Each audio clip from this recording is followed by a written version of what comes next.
Et pour notre prochain talk, ah, c'était moi.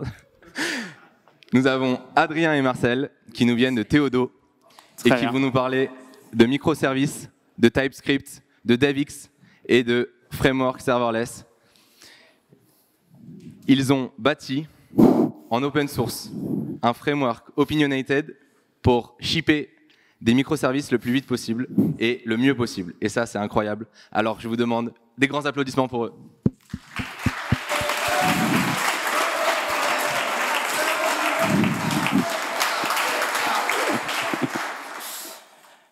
Eh bien, bonjour à tous, on est ravis d'être là avec vous aujourd'hui. Donc moi, je suis François Farr, je suis Tech Lead à Théodo depuis 3 ans maintenant. Donc Théodo, on développe des solutions web et cloud custom pour nos clients. Et en particulier, on bosse pas mal avec le serverless et au sein d'une tribe à l'intérieur de Théodo qui s'appelle Kumo. Voilà, donc vraiment ravi d'être là avec vous et de présenter ce talk avec Adrien. Ouais, donc bien, bonjour à tous. Moi, c'est Adrien. Je suis pareil, tech lead à Théodo depuis maintenant 3 ans. Ça fait 2 ans que je fais du serverless. Et du coup, on va vous parler un peu comment est-ce qu'on arrive aujourd'hui à Kumo, plus spécifiquement, à déployer des applications serverless, type safe et at scale. Donc on va commencer par faire un petit voyage à travers les différents projets, notamment un gros projet sur lequel on a travaillé avec François, et on va voir tous les apprentissages qu'on a générés avec ce projet. Ce projet, ce client, c'est Unify.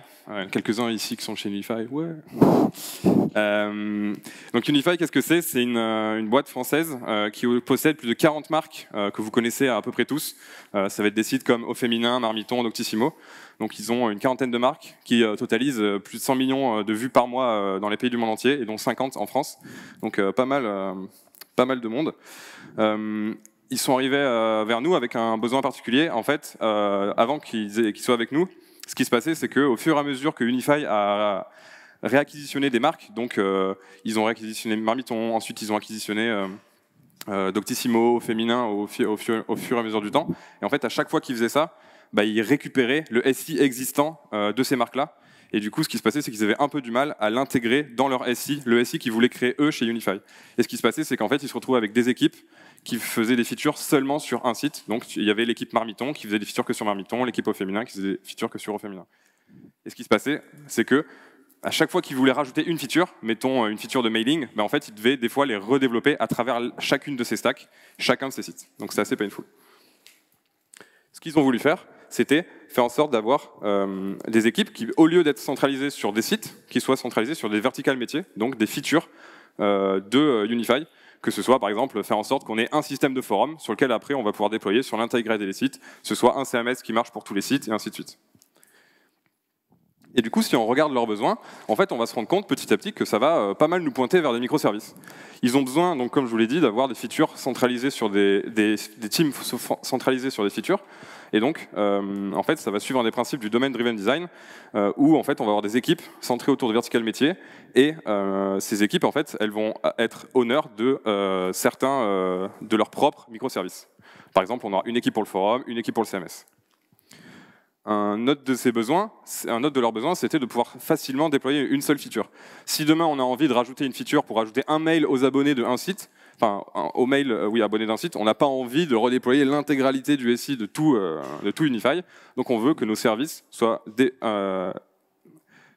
déployables de manière indépendante.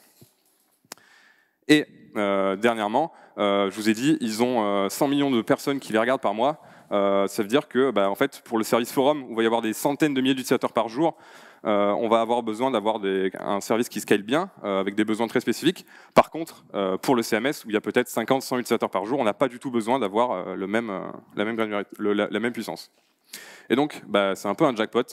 Tous ces besoins en fait, font qu'on est confiant, on part en microservice, en plus on fait du serverless, c'est génial. On se lance dans le projet. On se lance dans le projet, c'est génial. On fait un monorepo en serverless. Voici à peu près à quoi ça pourrait ressembler avec plein de services, WS, Lambda, EventBridge. C'est la fête à la saucisse, c'est génial. On s'est quand même posé une question, quel langage est-ce qu'on peut utiliser? Le langage qu'on a décidé d'utiliser, c'est TypeScript. Rapidement, TypeScript, c'est un superset de JavaScript typé. Et du coup, en fait, ça va nous permettre de statiquement pouvoir faire de l'analyse dans notre code base et donc être plus serein sur la qualité du code qu'on produit. Et un autre grand apport de TypeScript, c'est qu'en fait, c'est isomorphique. On peut l'utiliser à la fois sur le back-end et le front-end, et vous allez voir pourquoi plus tard, c'est assez intéressant. On code, tout se passe bien, on écrit du code, ça se passe bien, et un beau jour, il y a un dev qui a envie un peu de cleaner du code. Il est en train de travailler sur une interface utilisateur dans le back-end. Il se rend compte que finalement, les avatars utilisateurs, on n'a plus envie de les stocker de cette manière-là. Donc ce qu'il fait, c'est qu'il prend la propriété user-avatar et il l'enlève de l'entité user-entity.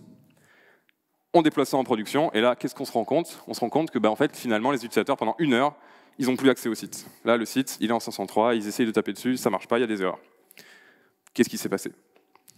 En fait, ce qui s'est passé, c'est que dans le front-end, on utilisait cette propriété. Mais TypeScript ne nous a pas dit « Attention, cette propriété n'existe plus dans le back-end ». Pourquoi? Parce qu'en fait, on s'est rendu compte que notre interface utilisateur, elle était dupliquée entre notre back-end et notre front-end. Et le développeur, qui était un développeur son ticket était sur le back-end, il a simplement enlevé la propriété du type dans le back-end. Et du coup, le front-end, quand il a reçu la donnée, il n'y avait plus la propriété user-avatar, et donc ça a cassé. Là, ce qu'on se rend compte, c'est qu'à ce moment-là, ce qu'on s'est rendu compte, c'est voilà, c'est un peu compliqué. C'est au développeur de savoir, lorsqu'il modifie une interface, c'est à lui de devoir réfléchir, oulala, cette interface, en fait, elle est utilisée dans le front-end, à tel endroit, dans tel front-end, dans tel service. Et du coup, on commence à se dire, c'est un peu trop de responsabilité, et donc comment est-ce qu'on peut pallier ça? Et en fait, cette répartition de la responsabilité, on la voit très bien en regardant dans la code base au moment du bug, parce qu'on a un fichier de typage qui se situe dans le back-end et qui définit notre entité user, et un autre fichier de typage dans le front qui définit en fait la même entité. Une approche qui serait beaucoup plus scalable et beaucoup plus sécurisée, ce serait d'avoir une entité partagée entre les deux. Et ça, c'est pas si simple. La première idée qu'on a eue, c'était potentiellement de simlinker notre fichier du back dans le front, et donc de faire croire au front-end qu'il avait le type du front. Ça, en fait, donc c'est très facile à mettre en place, mais ça pose plusieurs problèmes, parce que déjà, il n'y a pas d'ownership clair sur le typage. En plus, on a des problèmes de compilation avec TypeScript, et finalement, on introduit du couplage entre les deux, parce que le back ne peut pas se modifier sans potentiellement impacter le front. Une solution encore plus scalable, ce serait donc de définir une librairie partagée, de mettre dans cette librairie partagée notre type. Mais pour ça, donc on a besoin ensuite que notre back et notre front l'importent un petit peu comme ils importeraient une dépendance NPM. Ça nous permet de répondre à nos différentes problématiques. On peut le réutiliser de manière sécurisée entre nos différents services, notre back, notre front. On n'a pas de problème d'import, et au niveau compilation, ça se passe bien. Et on peut non seulement partager des types, mais on peut aussi partager du code, ce qui est très pratique. Donc super, on a notre solution. On va créer une librairie TypeScript partageable. Super, par contre, on se lance dedans et là on se rend compte, c'est pas si simple. En fait, ce qui se passe, c'est que du code TypeScript qu'on écrit dans notre éditeur, il n'est pas utilisable directement dans les runtime JavaScript qui existent à l'époque, enfin qui existent aujourd'hui. En fait, quand on veut exécuter du JavaScript sur des applications back-end ou des outils en command line, on va utiliser Node. Node ne peut pas exécuter du TypeScript, et les applications front-end, les navigateurs, eux, exécutent du JavaScript. Alors, ce matin, vous avez entendu la conférence de Ant. Le jour où on pourra utiliser Deno sur le back-end et dans le front-end, du coup, on pourra exécuter du TypeScript, mais c'est pas pour tout de suite. Donc là, du coup, on est obligé un peu de payer ce prix-là. Donc, il faut qu'on passe en JavaScript.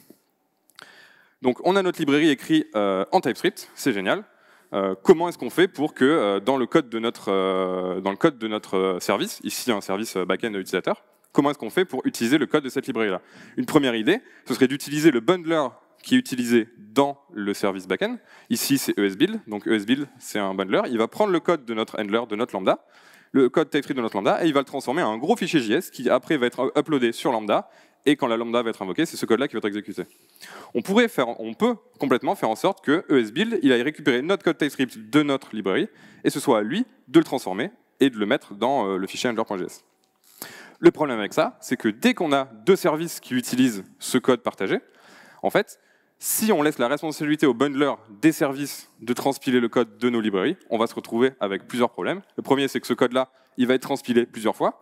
Si on a 10 backends qui utilisent notre code partagé, on va transpiler notre code 10 fois. On va transpiler le code de notre librairie 10 fois.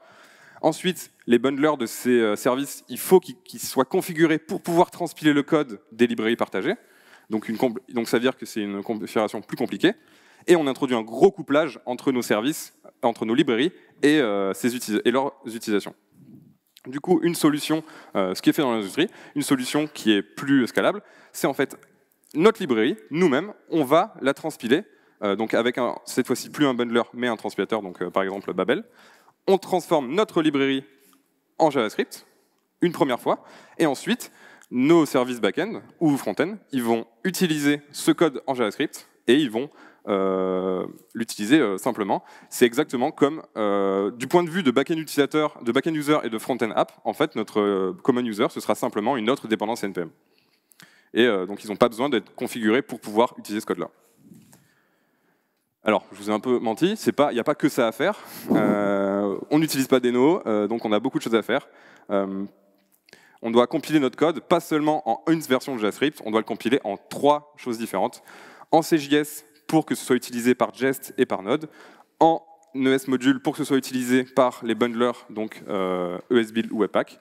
Et enfin, on fait la transpilation avec TypeScript en fichier d'interface pour que les éditeurs les IDE comme Visual Studio Code puissent inférer les types des fonctions qu'on utilise. Donc ça peut paraître un peu compliqué, mais toutes ces compilations-là, ce qu'on a fait, c'est qu'on les a recouplées, on a 3 commandes différentes qui permettent de générer ces 3 versions de, 2 versions de JavaScript et une version de TypeScript.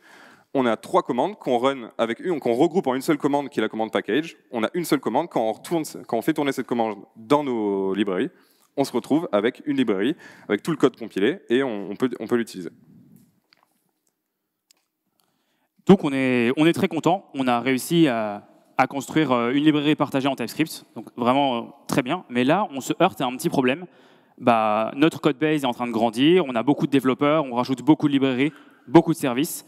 Et là, on se rend compte que pour chaque action, on va devoir exécuter plein de commandes. Parce que maintenant, quand on veut déployer notre service, mettons backend user, on va devoir transpiler notre backend user, mais on va devoir aussi transpiler toutes ces dépendances, donc par exemple, common user, common configuration, etc., etc.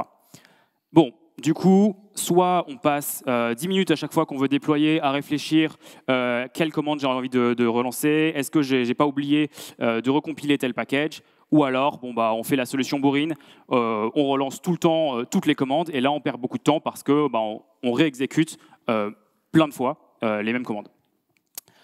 Pour pallier ce problème, on s'est attaqué à une recompilation intelligente et maligne de nos packages. Et pour ça, il faut utiliser un gestionnaire de monorepo. On en a étudié 3 qui sont aujourd'hui un peu l'état de l'art sur le marché, donc Lerna, NX et TurboRepo. Et nous, on a choisi NX, parce qu'il nous semblait vraiment au-dessus en termes de fonctionnalité. On va montrer un petit peu après ce que ça fait. Et notamment, donc, la première fonctionnalité qui nous a semblé déterminante, c'est la possibilité d'enchaîner les commandes. Donc, une fois, on peut définir en dépendance des commandes. Donc, par exemple, maintenant, quand on définit qu'une dépendance de deploy, ça va être package, quand on va lancer deploy backend user, automatiquement, NX va savoir qu'il va devoir relancer le package de common user et le package de toutes ces dépendances. Il va tout enchaîner. Très bien, mais bon, on a résolu le fait de réfléchir, mais maintenant, est-ce qu'on a résolu le problème de temps quand on relance tout? Parce qu'on va potentiellement recompiler plein de fois les mêmes packages. Pour éviter ça, on a 2 solutions. On a donc une sélection ciblée des packages à recompiler et du cache pour éviter de recalculer les sorties à chaque fois. NX fournit ça nativement. C'est une super fonctionnalité qui permet donc, en fonction de Git, de ce qui a changé dans Git, il est capable de sélectionner les librairies qui sont pertinentes à recalculer et de lancer les commandes uniquement dans ces librairies et dans ces services. Et ensuite, il fournit du cache. Donc la première fois qu'on va lancer sur un autre fichier, par exemple user.ts, notre transpilation, là on va utiliser Babel et ça va nous sortir le fichier JS, mais là il va le stocker dans un cache. Et la fois suivante où on va relancer package, mais que notre code n'a pas changé, il va directement aller le rechercher du cache. Et donc, on va passer de 30 secondes pour packager l'ensemble de notre code base à moins d'une seconde. Là, on est super content. On a réussi à avoir un environnement où on a des librairies partagées. On perd plus trop de temps parce qu'on est obligé de tout le temps relancer la compilation. C'est génial. Le projet se passe. Mais maintenant, on passe le projet, on part sur d'autres projets, et là, on se demande comment est-ce qu'on va capitaliser sur l'énorme travail et sur les apprentissages qu'on a eus sur ce projet pour nos prochains projets, et éventuellement aussi pour partager ces apprentissages en dehors. Et donc là, j'ai l'immense fierté de vous annoncer, de vous présenter Swarmion. C'est l'outil qu'on aurait aimé avoir au moment où on a commencé ce projet dur, qui condense tous les apprentissages et toutes les résolutions, les solutions aux embûches qu'on a rencontrées pendant ce projet. En fait, si on prend un petit peu de recul avec toutes nos solutions, on a packagé des services, on a packagé des librairies, et on a un environnement qui permet de manager tout ça, on a un écosystème de microservices. Mais on a encore quelques problématiques. Donc déjà, potentiellement, ça peut être un petit peu compliqué de redéfinir à chaque fois les interfaces, et on peut pouvoir se tromper. Mais aussi, on n'a pas de moyen simple d'extraire cette connaissance et de générer des nouveaux projets qui soient au standard et qui bénéficient de toute cette capitalisation. Et une fois qu'on est sur un projet, on n'a pas de moyen de générer facilement des nouvelles briques. C'est souvent à la main, il faut copier-coller l'existant avec tout ce que ça implique en termes de risque d'erreur. Et donc, pour revenir sur Swarmion, ces trois pain points, comment est-ce qu'on va les résoudre? Alors déjà, Swarmion, premièrement, au prime abord, c'est un projet open source. C'est très important pour nous de faire en sorte de partager tous ces apprentissages avec la communauté, parce que tout le monde peut en profiter, et aussi les gens de la communauté peuvent participer et nous faire apprendre des choses. C'est très important pour nous. C'est aussi un monorepo au state of the art. Pour faire un monorepo en TypeScript, on a tous les outils qui sont très bien configurés, la configuration dans VS Code, ce genre de choses dans l'IDE, tout est bien configuré, et on continue au fur et à mesure du temps avec les différentes nouvelles technologies qui sortent, on fait des mises à jour. C'est aussi une architecture de microservices en serverless très opinionée.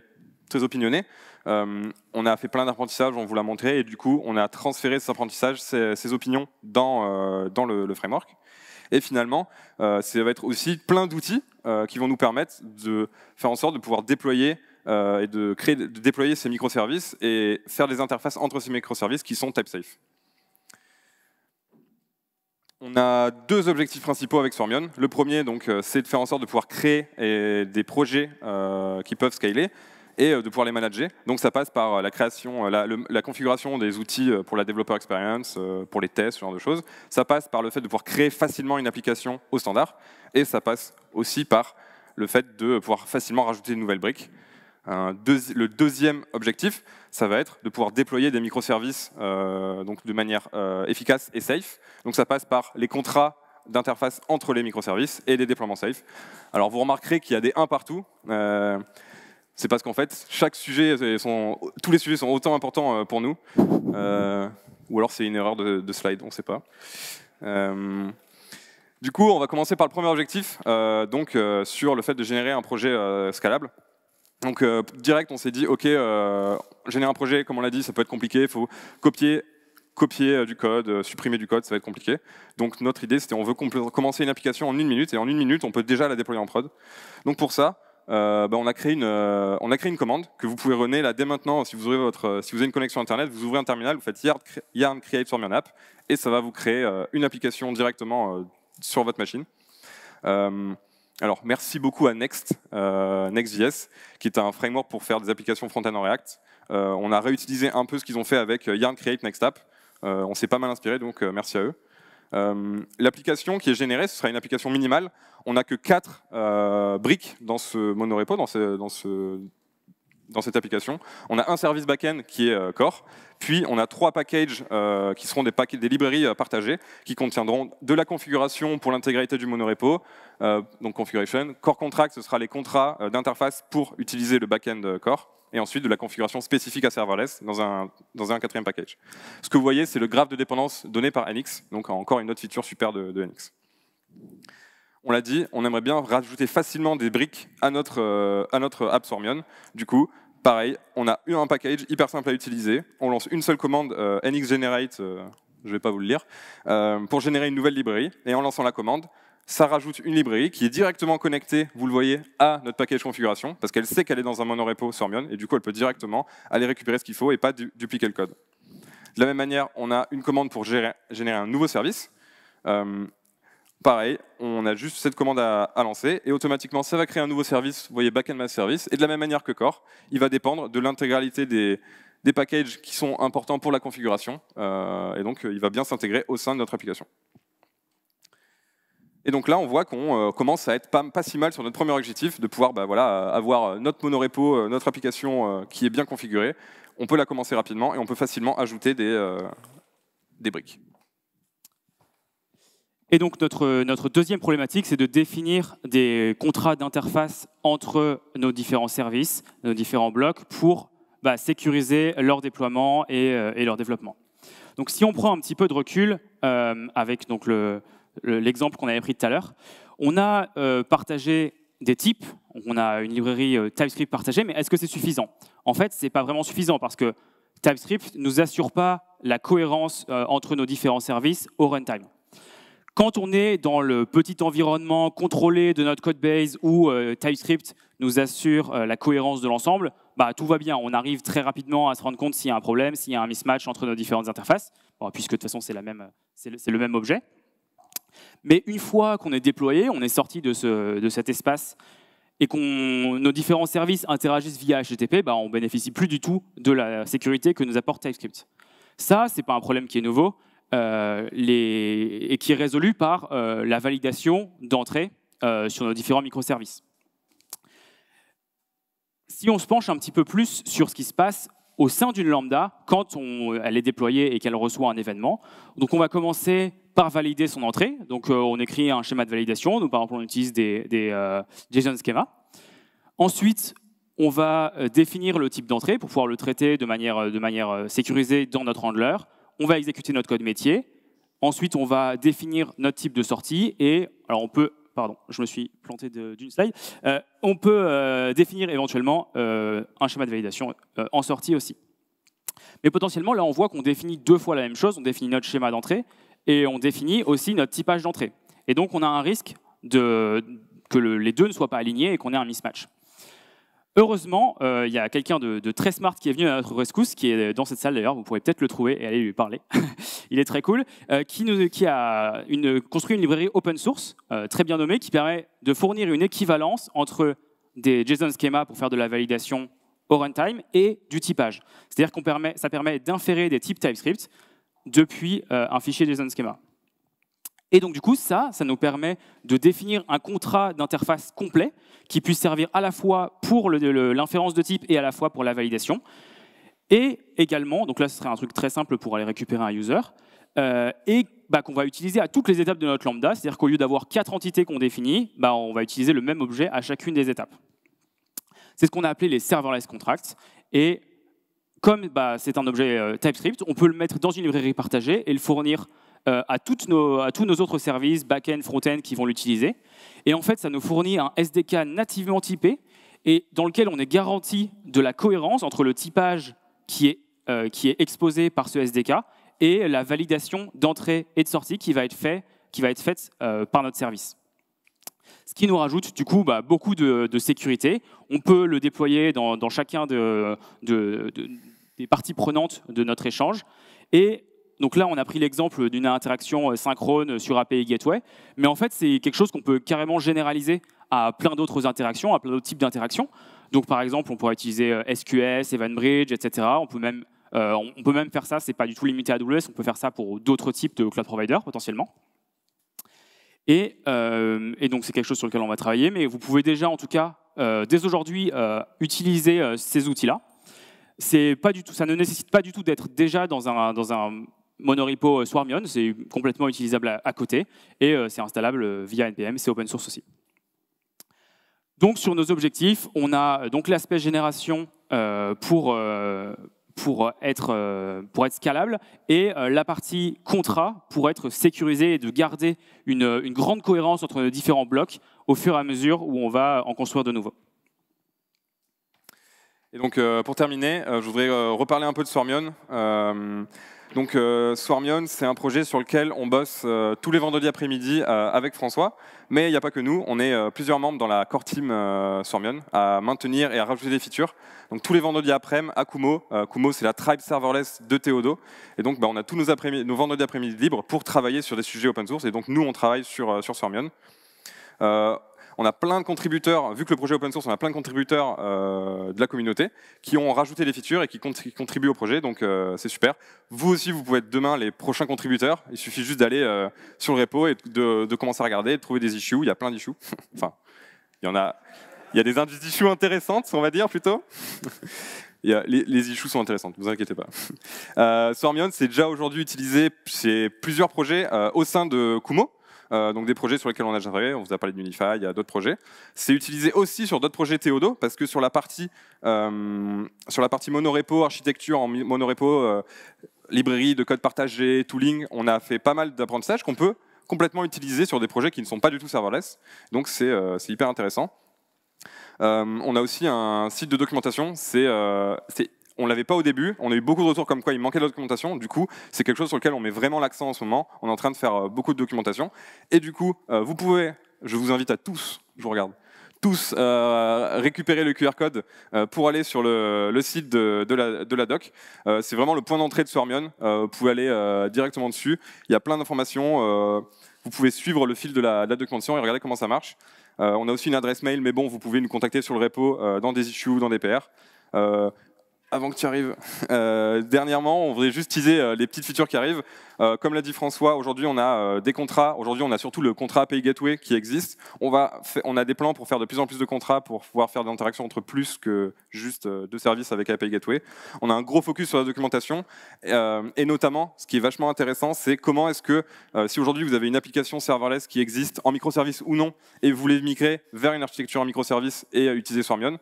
On l'a déjà fait sur certains projets et c'est le migration path, on appelle ça. C'est quelque chose de on pense très important et qui a beaucoup de valeur. Et du coup, on va pas mal bosser là-dessus dans les prochaines semaines, prochains mois, pour faire en sorte que n'importe qui puisse arriver vers Swarmion. Voilà. Et merci beaucoup pour votre attention.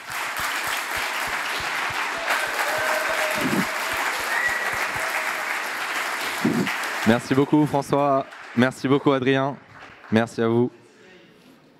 Si vous avez des questions, une question.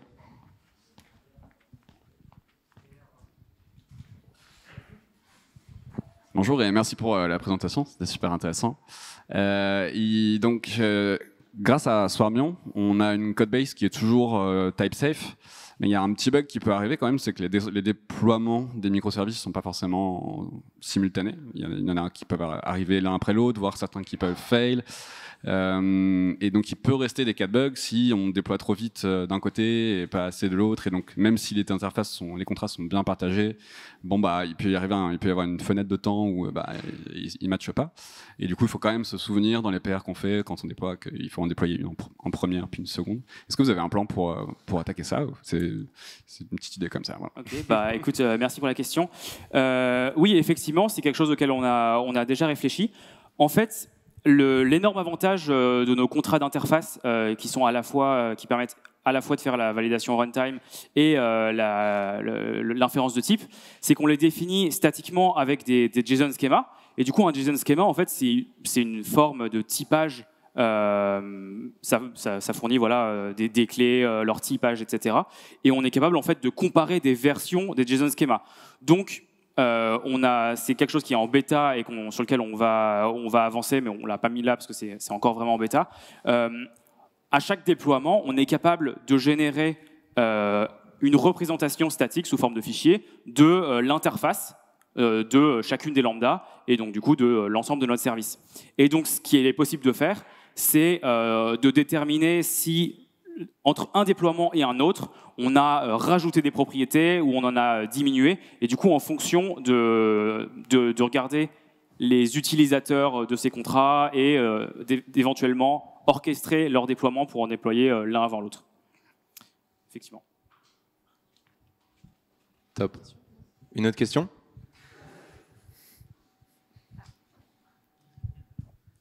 Merci pour la présentation. Vous avez dit que du coup vous utilisiez JSON Schema pour valider l'input et l'output. C'est aussi un format qui est pas mal utilisé par certains services d'AWS, API Gateway ou EventBridge pour le schéma registry. Est-ce que vous planifiez de faire utilisation de ces services, des fonctionnalités natives de ces services pour faire la validation d'input et d'output? Alors, potentiellement, oui. Maintenant, notre objectif, c'est pas non plus que Swarmion devienne très couplé à AWS. En fait, c'est une solution qui reste assez générique. Comme l'a dit Adrien, en fait, on l'a utilisé aussi sur des projets qui n'utilisent pas serverless, parce que toute la partie microservices, TypeScript, etc., on peut la garder quand même. Donc, potentiellement, le fait d'utiliser JSON Schema, ça pourra permettre, dans certains cas, comme EventBridge par exemple, des intégrations un peu plus poussées, mais ça n'a pas vocation à être la priorité. On préfère avoir une solution qui soit assez générale et qu'on puisse réutiliser, et quitte à optimiser quand il y a besoin. Voilà.